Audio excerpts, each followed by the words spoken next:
Ouvindo Jornal Brasil Atual. As notícias que os outros não dão. Agora são 8h09 e vamos fazer contato com o professor do Departamento de Ciência Política da Unicamp, Wagner Romão. Bom dia, Wagner. Bom dia, Glauco. Tudo bem? Tudo certo. Tudo certo é assim, bastante agitado, né? Porque eu até fico aí, queria deixar minha solidariedade aos cientistas políticos do Brasil, viu, Wagner? Porque realmente fazer análises dentro dessa conjuntura que a gente tem hoje no país é algo quase insalubre. Por exemplo, eu vou ter que pedir, né? Tinha uma pauta aqui, mas vou ter que pedir para você comentar o fato do chanceler Ernesto Araújo ter postado aqui de madrugada um texto nas redes sociais falando aqui de um plano de dominação comunista, questionando o OMS por conta aí desse contexto da pandemia de coronavírus. Desculpa ter que te fazer essa pergunta, mas como que você analisa esse fato, Wagner? Eu vi rapidamente, viu, Glauco? Não consegui ler inteiro o texto, eu vi a manchete só, não deu tempo. Mas olha, o Ernesto Araújo, ele, desde a posse dele, ele tem nos presenteado aí com essas maluquices, né, que habitam a cabeça dos olavistas, que se os olavistas permanecessem fora do governo, não teria problema nenhum. Acho que cada um pode ter aí as suas opiniões, né, desde que não afetem a vida das outras pessoas. O problema é que o Ernesto Araújo é o ministro das Relações Exteriores, né? E agora foi para cima do Zizek, né? Do filósofo Zizek, né? Isso, ele explicita, viu, Wagner? Um trecho aqui, Zizek explica aquilo que vinha sendo preparado há 30 anos, desde a queda do Muro de Berlim, quando o comunismo não desapareceu, mas apenas dotou-se de novos instrumentos. O globalismo é o novo caminho do comunismo. Ele fala também em comunavírus. Pois é. Porque o que está por trás disso é que tem toda uma discussão, né, que o Zizek é um dos protagonistas, exatamente sobre o que será o mundo depois dessa pandemia, né? E tem toda uma discussão a respeito da retomada do papel do Estado na economia, na própria sociedade, na forma de organizar a vida das pessoas. A situação que nós estamos vendo hoje com o coronavírus é uma situação que chega perto do caos, né? Em alguns países, em algumas cidades, a situação está absolutamente caótica, né? Não só por causa da quarentena, mas porque os serviços de saúde, os serviços de funerários, né? Os serviços públicos, né? De controle dos cemitérios, da onde as pessoas vão ficar, como é que você lida com as pessoas que morrem e não tem, enfim, nessas condições, né, em que você tem que evitar o contágio dessas pessoas, não podem ter velórios públicos e assim por diante. Então, se você está numa sociedade em que não há uma forma de organização disso, que seja mediada pelo Estado, a gente passa a viver situações muito difíceis, né?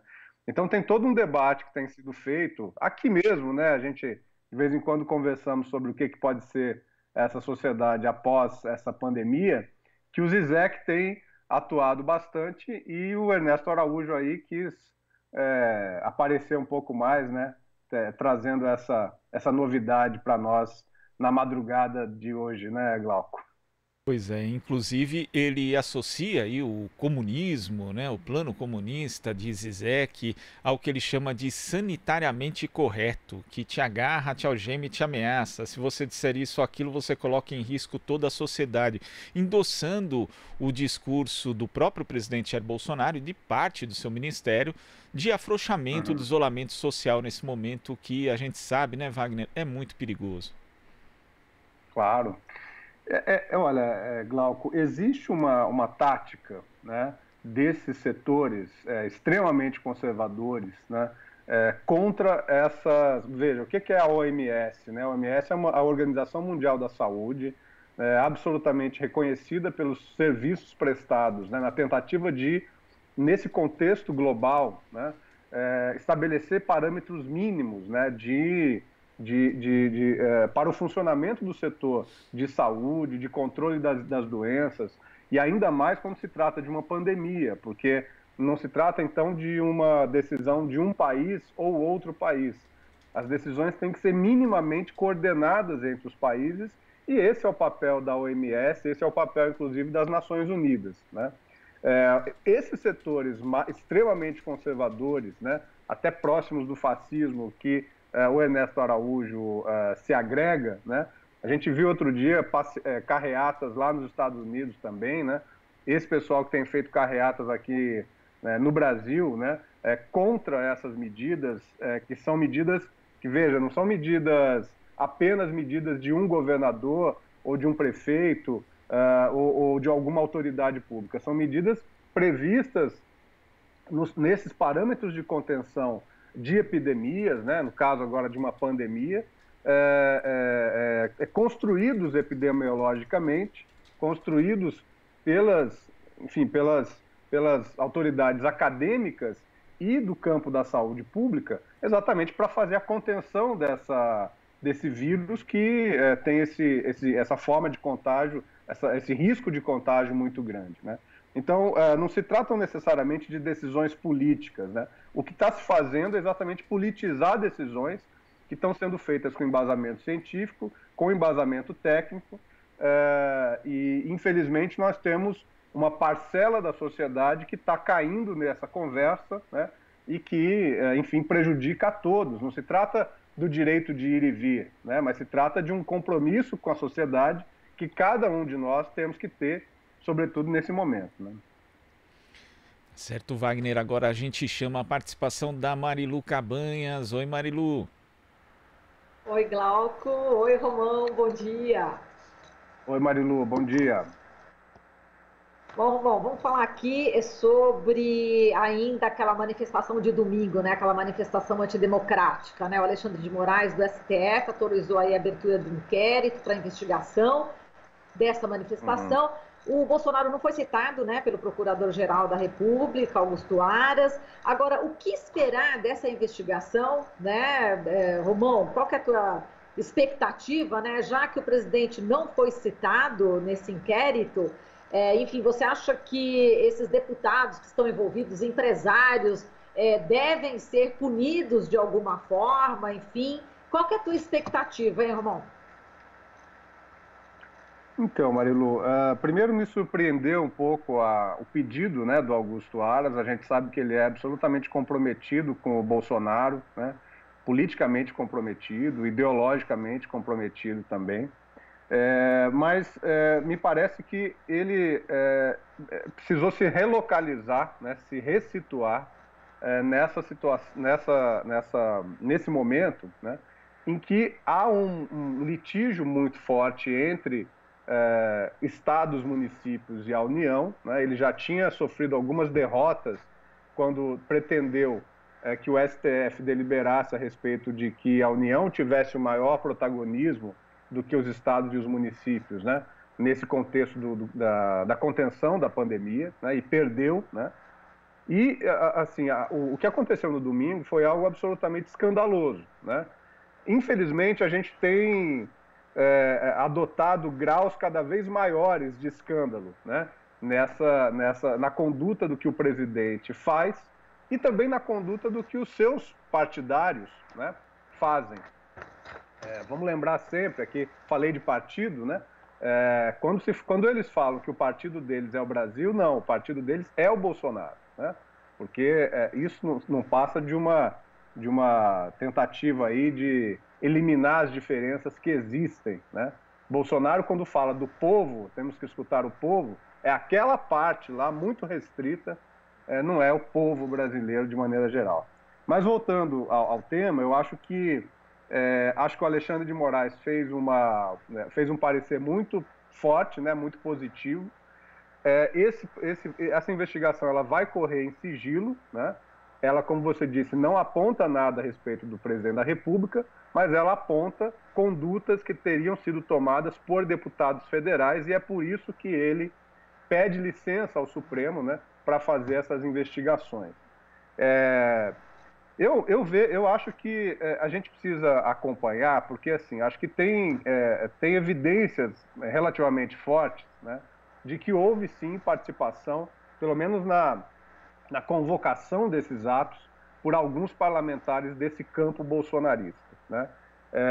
E qualquer investigação que possa ser feita, veja, quando há algum tipo de manifestação dessa nas ruas, como ocorreu, de maneira geral, a própria Polícia Militar, quando vai fazer a contenção desses atos, quando vai acompanhar esses atos, requer ali um RG, né, uma identificação de alguém que se responsabilize por aquele ato, né? Então, se isso aconteceu, e é provável que tenha acontecido, né, é muito fácil se chegar àquelas pessoas que cometeram esse crime, porque, veja, não se trata de democracia aqui ou do direito de expressão, da livre expressão. Eles atentaram contra a democracia, contra as instituições do Estado Democrático de Direito, né? E isso é crime, né? Embasado pela Lei de Segurança Nacional, inclusive, né? A gente vive um momento tão maluco como esse que o Glauco falou, da nossa insalubridade dos cientistas políticos, né? Em que a Lei de Segurança Nacional, do período da ditadura militar, do finalzinho ali da ditadura militar, tem sido usada agora, né? Está sendo usada agora para salvaguardar justamente as instituições democráticas. Então, mas é a legislação, afinal de contas, existente, né? E é a que tem que ser utilizada nesse momento absolutamente caótico, né? Maluco que nós estamos vivendo. Eu acho que temos que acompanhar, né? O fato de ser em sigilo é ruim para que nós possamos acompanhar o contexto dessas investigações, mas eu vejo que foi uma ação para salvaguardar, né, a própria Procuradoria-Geral da República, né, para que, a depender dos acontecimentos, do desenrolar dos acontecimentos, ela possa até ter um papel importante nesse contexto político que nós vamos ter aí nas próximas semanas e nos próximos meses. Wagner, você viu que o Rodrigo Maia fez um movimento, né, já em direção ao ministro da Casa Civil, Braga Neto. Acho que ele tem que estar, enfim, numa conversa para tentar aparar aí as arestas. Quer dizer, vai acabar em pizza de novo essa história, hein, Wagner? Porque uma gravidade desse tipo, né, do próprio presidente da República estar, né, nessa manifestação, apoiar uma manifestação desse tipo, enfim, como você analisa também esse jogo, né, de xadrez daqui para frente? Ele vai sempre usar isso, né, Marilu? Esse tensionamento, esse morde e assopra, né? No domingo ele aparece em público, cumprimenta os seus simpatizantes, diz que não vai negociar nada, e na segunda-feira ele ameniza o discurso, ameniza a fala, diz que foi mal interpretado e claramente envia os seus emissários para tentar contornar a situação, especialmente com o Rodrigo Maia, né? Vamos lembrar que o Rodrigo Maia é aquele que tem a possibilidade de abrir um processo de impeachment, né, contra o presidente da República. Nós vamos acompanhar isso, Marilu. Eu te diria o seguinte: enquanto o Bolsonaro estiver no poder, né? Essa é a característica desse tipo de político, né, que quando chega no poder, ele vai afagar o seu eleitorado mais íntimo, mais próximo, né, aqueles 10 a 15% do eleitorado que é muito fiel, né, que é o bolsonarista raiz, né, ele vai continuar fazendo isso, ele vai continuar adotando uma postura antissistêmica, né, contra o sistema político, mas ele não tem tanta força a ponto de radicalizar na sua relação com os outros poderes, né? É muito diferente de uma situação em que, por exemplo, vivemos, né? Eu não era vivo, mas vivemos no Brasil em 1964, em que houve uma coalizão muito ampla, né, que agregava empresários, que agregava praticamente todas as Forças Armadas, né, que agregava governadores de Estado e que, na fragilidade do governo João Goulart, conseguiu dar o golpe de Estado, né, e ficou no poder durante 21 anos. Eu penso que hoje, essa situação que nós vivemos, primeiro, Bolsonaro já é o presidente da República, né? Em segundo lugar, existem forças consistentes, né, que podem barrar, né, ou seja, pelo menos limitar esses arroubos autoritários, né, do governo Bolsonaro. A gente está vendo que ele sofre derrotas no STF, ele sofre derrotas no Congresso Nacional, né? Ele sofre derrotas no confronto com os governadores, né? Então, veja, é claro que o discurso é muito importante, né? O discurso do Bolsonaro contra as instituições democráticas, ele choca demais, né? E agora, esse discurso contra o isolamento social, que é um outro fator que nós temos acompanhado nessa pandemia, né? Mas eu penso que isso vai ficar nesse imbróglio. Não sei se a gente pode chamar isso de pizza, né, Marilu? Mas esse imbróglio deve permanecer durante algum tempo, a não ser que haja aí uma decisão um pouco mais forte, né, de um lado ou de outro, que eu tenho a impressão que não deve acontecer, pelo menos nos próximos meses, né? Vamos acompanhar, é o que nós podemos fazer. Diga. Não, eu disse que a gente vamos continuar acompanhando, que acho que é o que nós podemos fazer, né? Tá certo. Quer dizer, o fora Bolsonaro está longe ainda de acontecer. Eu acho, Marilu, que é muito legítimo, né, e é muito importante o fora Bolsonaro, né? Eu acho até que esse avanço que, por exemplo, o Partido dos Trabalhadores, né, deve se manifestar nos próximos dias, né? Ontem houve uma reunião importante aí, em que estavam deputados federais, muita gente do Diretório Nacional do PT, que apontou para um caminho, né, mais crítico, mais forte, né? Eu acho que mais imperativo na questão, inclusive, do pedido do impeachment já, porque uma coisa é o fora Bolsonaro, outra coisa é o impeachment já, né? O fora Bolsonaro é uma bandeira, né? O impeachment, ele é um elemento previsto na Constituição, né? E que tem determinadas regras para que isso possa acontecer, né? Eu acho que a bandeira do impeachment ela é mais consistente, e a gente tem conversado aqui que há muitos motivos para se pedir o impeachment do Bolsonaro, né? Agora, o momento que nós estamos vivendo, ele é um momento muito delicado, né? Ele impede, pelo menos o campo progressista, que está entendendo que o isolamento social é importante para salvar vidas, né? Ele impede que esse campo vá às ruas, né? Então, esse fator ele é um fator muito importante, e, ao mesmo tempo, acho que tem uma percepção, eu diria, de praticamente todos os partidos políticos, de que o alvo principal agora é o coronavírus, né? Bolsonaro impede um melhor combate ao coronavírus? Eu penso que sim, né? Mas entrar num litígio dessa natureza, né, poderia ser algo visto, inclusive, como algo negativo, né? Justamente para as forças que pretendem o afastamento do Bolsonaro, né? Então eu penso que isso vai ficar aí amadurecendo. Vamos ver o que vai acontecer, se a gente vai ter alguma distensão, né, nas próximas semanas dessa situação de isolamento social. E aí eu acho que é muito importante, sim, né, continuar cobrando dos poderes da República e continuar a manifestação pelo fora Bolsonaro, porque todos os motivos já estão colocados para que isso seja visto como algo legítimo, né, e importante para a nossa convivência democrática aqui no Brasil. Como diz até o próprio ex-presidente Lula, para salvar vidas, né? Ele teria que sair, né, desse cargo, desse poder. Tá certo, Wagner. Obrigada, seria muito mais fácil, de minha né, parte. Tá bom, um abração para você. Desculpa, acho que eu te interrompi, Wagner, na tua fala. Não, é isso. Acho que nós temos que continuar acompanhando, e queria te mandar um grande abraço.